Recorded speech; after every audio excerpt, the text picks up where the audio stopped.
Bloomberg Audio Studios. Podcasts, radio, news.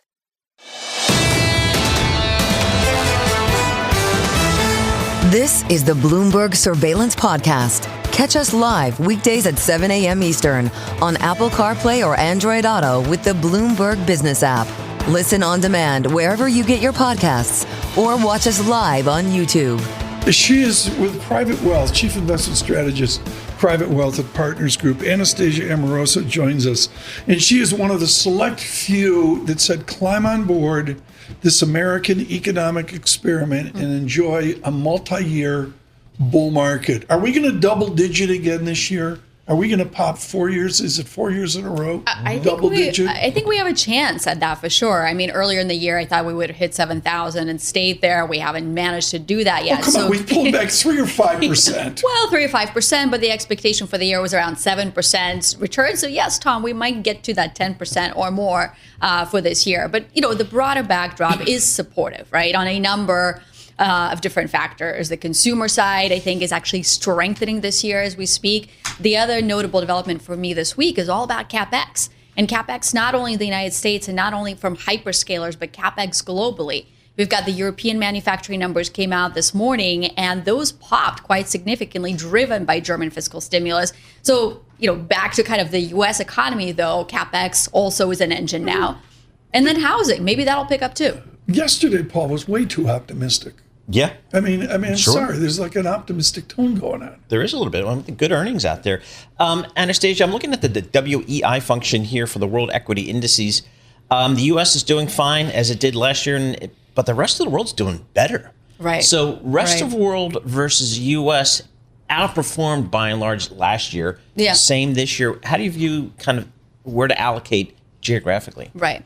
I think the way we see allocations is that you don't pick one or the other. You do both. You do U.S., you do Europe, you do Asia. And the reason for that, you know, if you think about the next 5 years, let's say, it's all about localization of supply chains. It's onshoring. It's about, you know, making sure you cater to the domestic consumer. So it used to be that you could allocate to a U.S. multinational and that would get you the Europe exposure or China exposure. That's no longer the case. So that's why I think you have to invest in each specific region.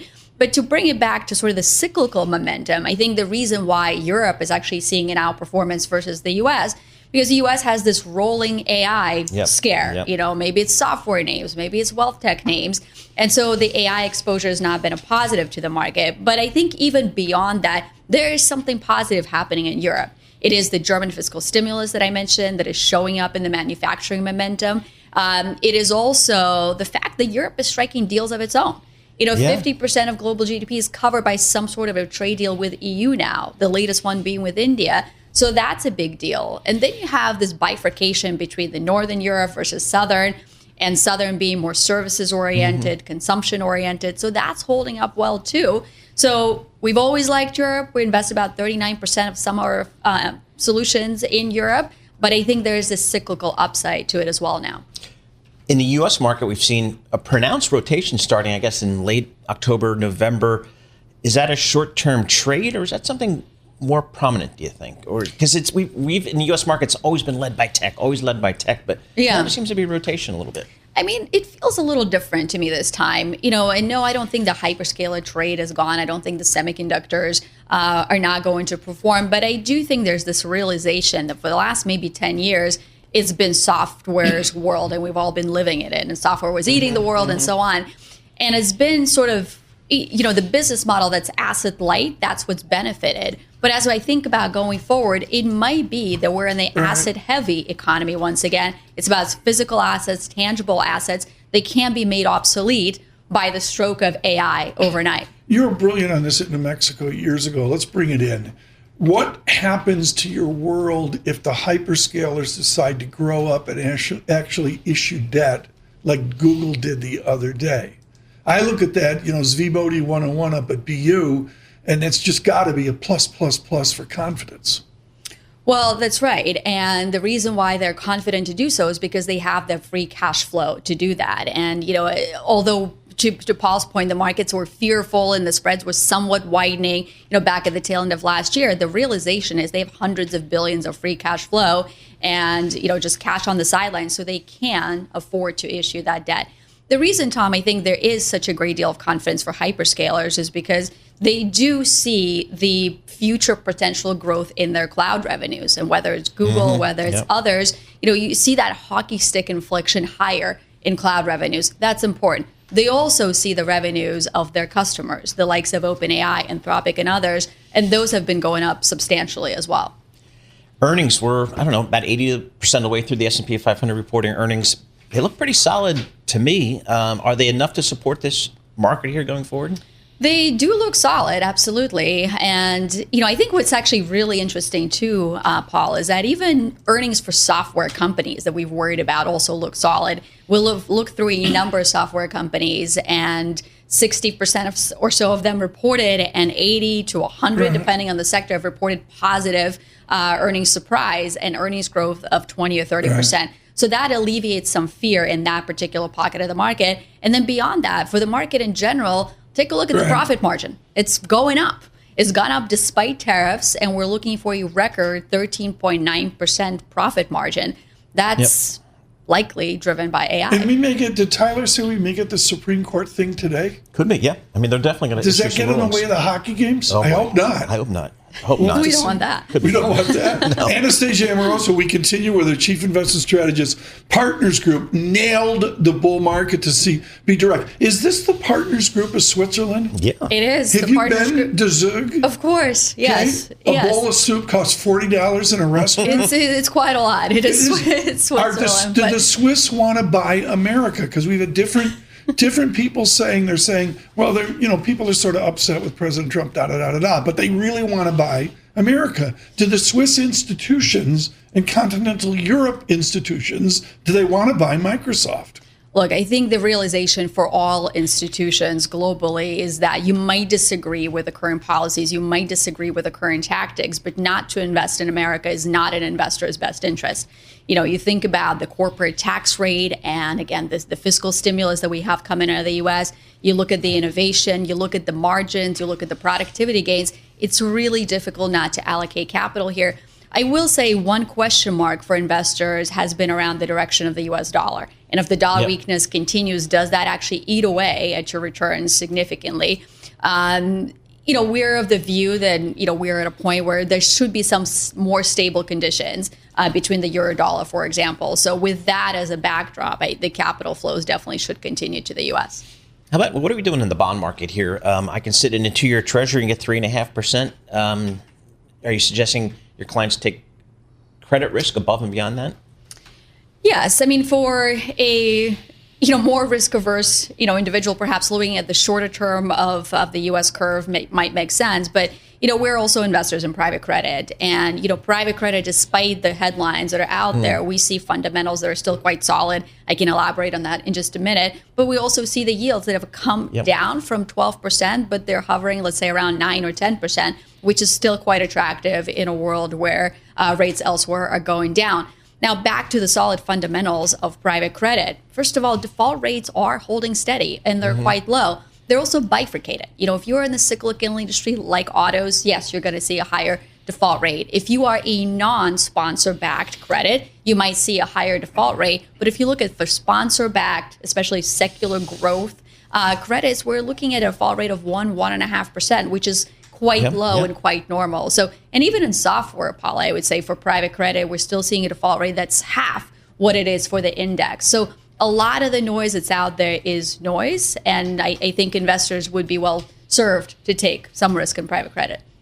You mentioned software. We've seen such a rotation out of software stocks as part of that AI concern rippling through the market.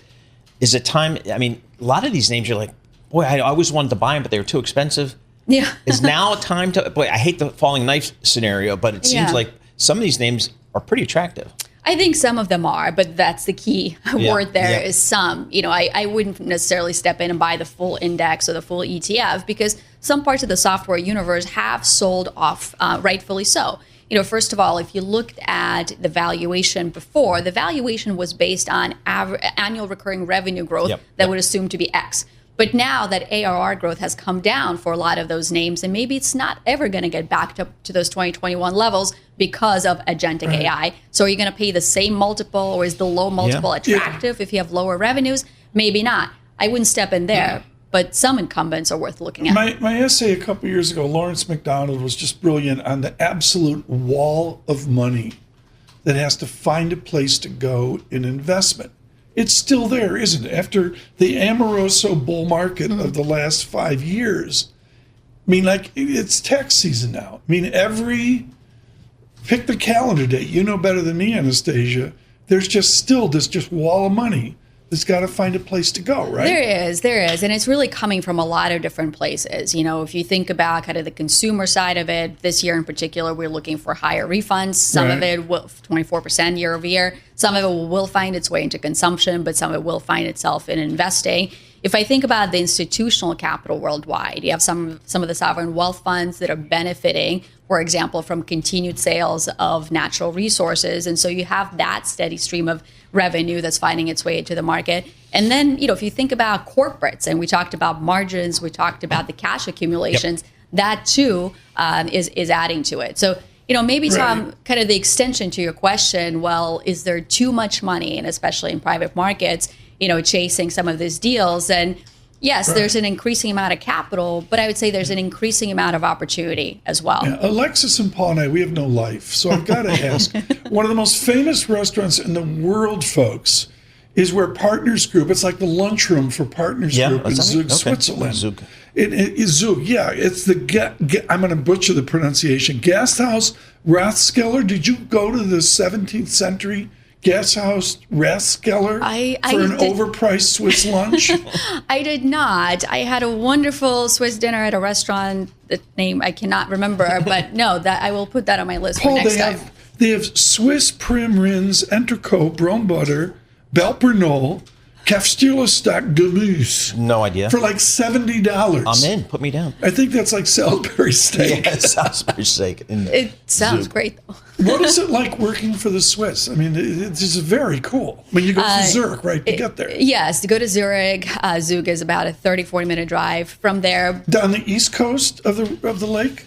There are a lot of lakes. There are a lot of lakes and a lot of mountains. But no, it's Partners Group has been an exceptional place to be at, and we've got a 30-year history. Actually, 30-year anniversary for us is this year. And the shops run out of between Boulder and Denver, right? Right. So she goes to Zug and has the barley soup, and then she goes out there and has elk. Right? Yeah, that's right. And we do also have a presence in New York. But, you know, there's a lot of investment processes that have been in place for a long time. And, you know, that does come with Swiss discipline. I think the thing that strikes me is the global perspective that we're able to bring to our clients and the integration that we have within our teams. And what your research note is telling me is you're long Europe. Yes, we are. 30-40% has been an allocation to Europe, and we're up towards the higher range of that right now. Publicly traded company, Swiss. Oh, yeah. Yeah, absolutely. But Paul, I mean, I think, we can do a remote from scenic Zug. Yep. From the Gasthaus Rathskeller. It's like wicked famous restaurant. Well, let's make it happen, Tom. It's on your list. We'll make it happen. Anastasia Amoroso, Partners Group, Zug, Switzerland, and Broomfield, Colorado. Thank you so much for joining us. Stay with us. More from Bloomberg Surveillance coming up after this.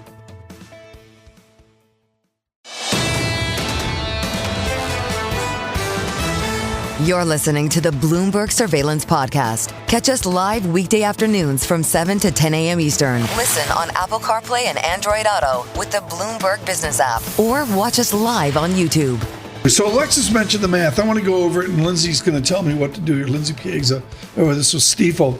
Nominal GDP last time around, ending September 30, was a China-like 8.3%.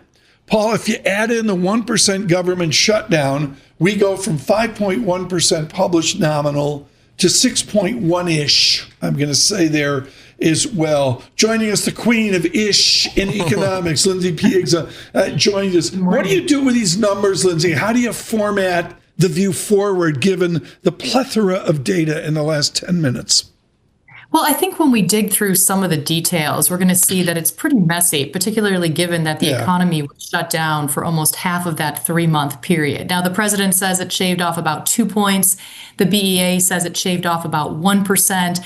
So we know that there was a significant damping down effect, regardless of whether it's 1 or 2 percentage points. So parsing through some of the details, I think the more important figure to focus on right now to really gauge the underlying momentum of the economy is let's strip out inventories, let's strip out trade, let's look at real final sales to domestic purchasers, which rose at 2.4%. And this is more in line with what we saw in the third quarter at 2.9%. Oh, that's brilliant. And I really, really buy this angle from years ago at Fidelity with Bettina Dalton. And the bottom line, Paul, is that's a pretty good number. Pretty good number, right? Yeah. I think it's a pretty good number. And how about the inflation outlook there, Lindsey? If you're given that the economy is growing at a solid rate, what's the inflation story on top of that? Well, as you know, I have been long concerned about inflation and the Fed's lack of focus on inflation. So we see this pick up to 2.9%. And that is in the wrong direction. We don't see this ongoing improvement of disinflation that the Fed remains very optimistic that we're going to achieve, getting back to 2% as they forecast by 2028. Now, any improvement, of course, is welcome, but I do expect inflation to remain elevated nearer that 3% pace for some time, which will keep pressure on the Fed to remain on the sidelines. She so undersells it. I mean, she was my economist of the year 1 year, 2 years, 3 years ago. I can't remember. Lindsey with Jim Bianco was out front with Mohamed El-Erian. You know what, folks? Inflation's going to be resilient. She nailed it. So, Lindsey, talk to us about kind of how you think the Fed is digesting the numbers we had today, some of the labor data we had last week, the CPI data we had last week. How are they putting it all together, do you think? Well, I think right now the Fed is looking at this moderate trend line in activity as a justification for their earlier decision to cut rates. Remember, over the past 2 years, we're now 175 basis points closer, or arguably at now that neutral level. But the reacceleration in payrolls in the latest report, the pickup as we saw this morning in inflation is going to really solidify now their position on the sidelines. As we saw in the minutes yesterday, there were some members that were willing to consider a rate hike scenario. I don't think we're there quite yet. This is a Fed that has been willing to tolerate above target inflation for years. So simply maintaining this 3-ish% isn't going to move the needle. But they are sending the signal to the marketplace that they're focused on inflation, and that should help rein in inflation expectations. See, when you have a PhD in economics, you can say ish with quality. Yep. Lindsey, I mean, the bottom line here is it's a K-shaped economy. We're going to get all sorts of mail. You guys are nuts. You have no idea the struggle out here. After 14 minutes of analysis, how K-shaped is our K-shaped America? Well, I would argue it's not necessarily a K-shaped, but more of an E-shaped recovery. It's going to be uneven, certainly. There is this dichotomy across classes, particularly as we see household net worth significantly increase for those at the upper end of the income spectrum as a result of a run-up in asset prices via the housing market, the equity market, a benefit which the middle class and the lower end of the income spectrum has not benefited from. But we do see other stimulants coming out into the economy, the One Big Beautiful Bill Act, averting a reset to a higher tax rate. This won't necessarily provide a windfall to spending, but it will help to maintain the current levels of expenditures across those different rungs in the E-shaped recovery. So uneven, yes, but not necessarily a K-shaped, where some are perpetually, doing better, and others are losing momentum. How much of an impact are you expecting, Lindsey, from some of the president's legislation, the One Big Beautiful Bill? I mean, are you factoring that into your GDP forecast, your consumer spending forecast? How is that impacting things? Well, we're looking at the overall impact on the economy for 2026 to be upwards of several tenths of a percentage point. Now, that doesn't seem like a lot, but again, as we're looking at an economy at a growth rate at 2.2% last year, any additional boost to consumers or businesses is a welcome step in the right direction. But right now, I think the biggest factor is going to be how much of a dampening effect does that overhang of elevated prices take out of consumers' ability to spend out out in the marketplace. So help us here with what Alexis said, and she took her cue from the President of the United States. He's out with a tweet saying it cost 2 points. The shutdown. Lindsey Piegza, just back of the Stifel Nicholas envelope. How much do you add on to real GDP to get where we are now? I think the president may be looking at this overly, it may be accounting a bit more for the shutdown than I would assign. No. I would say maybe in line with the BEA's forecast of about 1%. But remember, whatever we lost at the end of the year, we typically regain when the government reopens. And so if there was a 1% loss, we're likely going to see an even stronger 1% boost across the first quarter. Now, this time it is a little more complicated because we did see that second round shutdown, although it was much shorter and much less disruptive. But I would expect that to be reclaimed, anything that was lost at the end of the year to be reclaimed, at least within the first half of 2026. Dr. Piegza, thank you so much. Lindsey Piegza with Stifel. Stay with us. More from Bloomberg Surveillance coming up after this.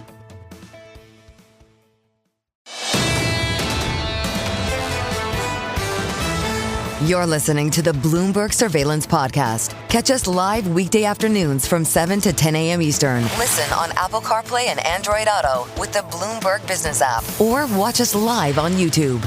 To look at the summary of the market, what do? You look at foreign exchange. Jane Foley joins us from Rabobank.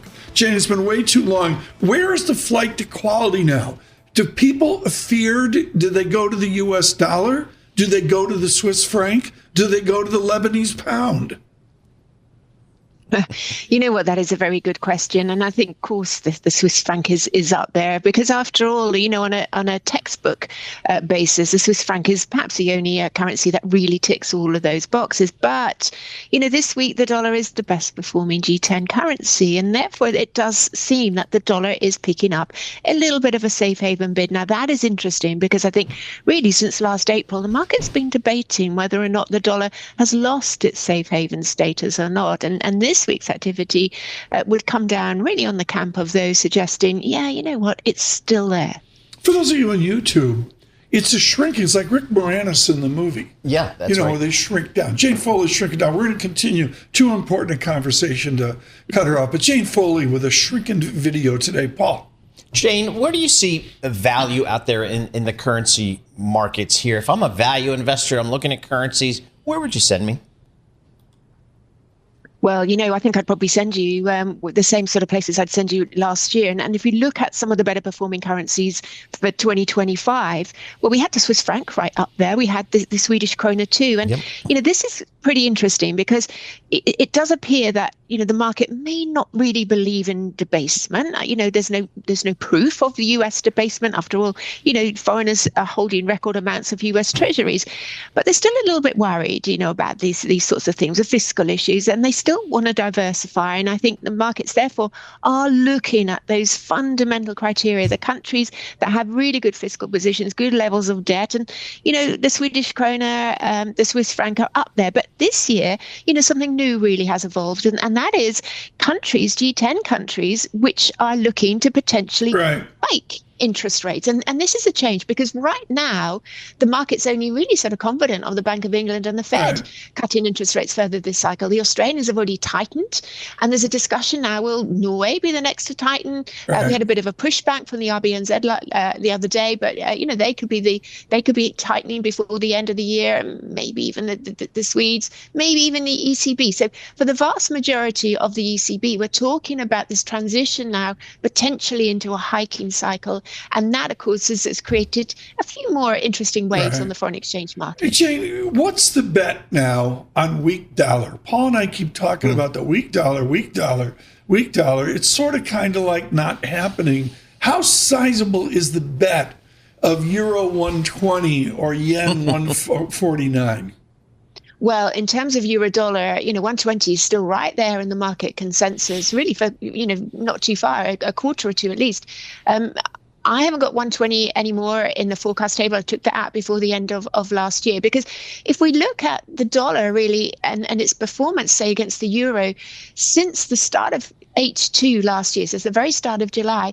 Euro dollar's sort of gone nowhere. Yeah, it's chopped around a bit. Certainly at the start of this year, there was a lot of volatility, but we're right back at the levels we were at the start of the year, and we're pretty close to the levels we were at the start of July. The dollar has held its ground after that huge tumble it suffered at the start of the year. But that tumble really does continue to really shadow, really influence the way people think about the dollar. They're still worried that we could potentially see further structural weakness. But I'm just not convinced. There are still lots of pretty good fundamentals in the US. You look at the growth data, for instance, productivity data, that continues to outperform. And that, I think, was the basis of that Buy America trade that dominated for so many years after the global financial crisis, all the way up to the start of last year. So I think we're going to chop around in ranges. I think the yen probably can do better, but I think we do need to see the Bank of Japan probably accelerating its rate hiking cycle. And I think we'll hear more of that as we move into the spring and get beyond the spring wage talks. About 30 seconds left. Jane, real quickly, the yen, it's got a lot of people kind of confused where the direction is. Where do you think the yen goes? I think Japan is so exciting. There's so many structural reforms there. There's so much effort to try and get people away from cash into the stock market, into assets. Foreigners own a very small amount of that JGB market. I don't think we should be as worried as the market was. I do think that, in a year or two time, we're going to be looking back and think, wow, the yen was pretty cheap back then. Mm-hmm. Jane, thank you so much for the brief. Jane Foley with a wonderful Dutch bank, Rabobank, out of London. Stay with us. More from Bloomberg Surveillance coming up after this.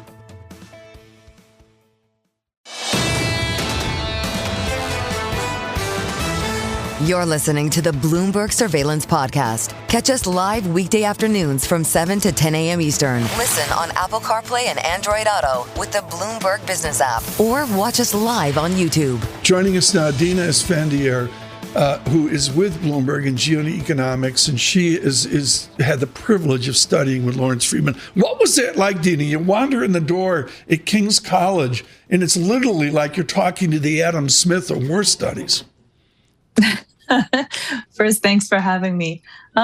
You don't know better than to just be excited and appreciate that you are studying with some pretty great people, and then really appreciate the mentorship that they give you, which is what I got. This war that we're in, it's on the cover of the New York Times. There's maps that you look at and all that. Dina, have you ever seen? I mean, this is not like Kuwait. It's not like Iraq. There's something different about this Iran affair of the president. Discuss.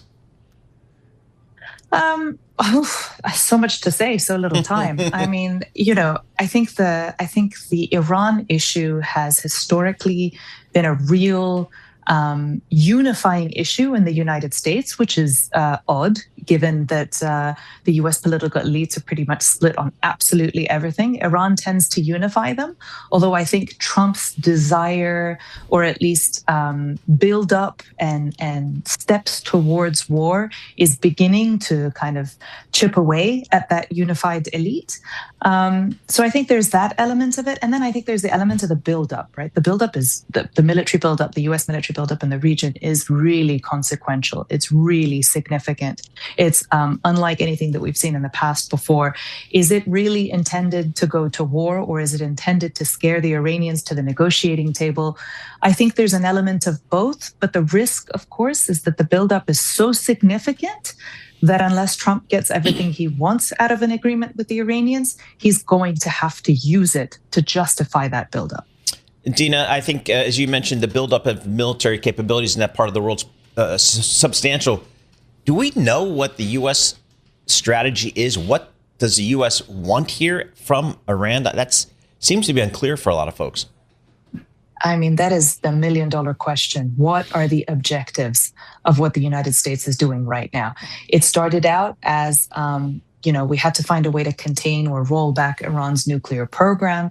Then for some people in the United States, it became about regime change. Then it returned back to the nuclear program. It's really, really unclear. And the reason for that is I think the administration itself is unclear on what its objectives are. I think there's an element of opportunism right now. Okay, but there's an opportunity. Dina, how are the generals and the admirals, like the pros at this, like you, Do they feel left from where you sit? Is this being run off the desk of the president in the Oval Office? Or is there actually a discussion of normal planning of a conflict or a war in the process of war studies? I mean, I think it's impossible to go to war without at least having a conversation with the generals. And in fact, it's been reported that President Trump has been briefed on the military options when it comes to Iran. And part of that briefing and conversation is actually why Trump didn't go to war with Iran in January when the protests were happening and when he promised to send help. Because I think the briefing from the generals really frightened him and pushed him to build his capabilities up first. That's the smartest thing I've heard, Paul. I mean, I'm sorry, but forget about all of our parents were riveted and molded by Pearl Harbor. November of 1979, there was a problem. The Exocet missile in the Falklands, there was a problem. Where's the problem here, given what we see in those maps, Paul? I don't know. So, Dina, what is the role that Israel is playing in this situation? Other allies, perhaps other players in the Middle East? Is it just the U.S. and Iran with this stare-off here? What are the others doing? I mean, I think the main players are definitely the U.S. and Iran, and the main decision maker on this front right now really is President Trump. But I think Israel is playing a huge role in trying to sway Trump and trying to really convince him either to go to war or to have a very maximalist position in the nuclear negotiations.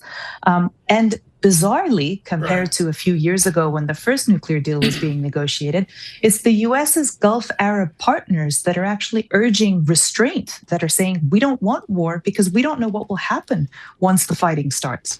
Well, Dina, that's right where we wanted to go. I mean, did you study the American Civil War, Dina, at King's College? Or is it just the Very English little. Very little. Okay. July 1861, first battle of Bull Run. The socialites of Washington went out to watch the battle because it was going to be a short little skirmish. America after Iraq, America after Afghanistan is jaded about short little skirmishes. Do you assume if something happens this weekend, whatever the president decides, that this is some form of short little skirmish? Or do we end up with a bull run like the American Civil War, 4, 5, 6 years? I think if you had asked me this question 6 months ago, 7 months ago, I would have said, I think there's a chance we can keep it short because the Iranians don't want to escalate further. They don't want to fight a war there. They know they're going to lose. I think today the issue is really existential for Iran. So they have no incentive to not escalate. Their incentive is the opposite. Escalate, throw everything we have at the problem and see what we can do, how to get the US bogged down further in the region, impact oil markets by shooting at oil and energy infrastructure in the region, potentially closing the Straits of Hormuz. And once that happens, it's absolutely impossible to keep this short. So, Dina, I guess if we step back and say perhaps a strategy for the US would be regime change, because anything short of that seems inconsequential relative to the assets that are being deployed there. Well, for sure, that could be an option. But then the problem is the assets that are deployed there are not enough. Okay. It's going to be virtually impossible to change the system from overhead. You're going to have to put boots on the ground. And I don't think any American president wants to put boots on the ground in Iran. Yeah, absolutely. So, I mean, again, what's the next step you're looking for, Dina? I'm looking for the beginning of that conflict. I think, sadly, everybody has cornered themselves into that first airstrike happening. And then we'll be looking at how does Iran escalate? Does it go all out immediately, or does it do it step by step? I think my sense is that it will be a pretty rapid escalation. And then it becomes really difficult to say what will happen next. Dina, thank you so much for your work. Really, really appreciate it this morning. We'll be in touch with this all week. And Joe Matthew and Kaylee Lines leading our coverage. Look for that at 12 noon. Dina Esfandiary, Middle East Geoeconomics Lead for Bloomberg Economics. This is the Bloomberg Surveillance Podcast. Available on Apple, Spotify, and anywhere else you get your podcasts. Listen live each weekday, 7 to 10 a.m. Eastern on Bloomberg.com, the iHeartRadio app, TuneIn, and the Bloomberg Business app. You can also watch us live every weekday on YouTube and always on the Bloomberg Terminal.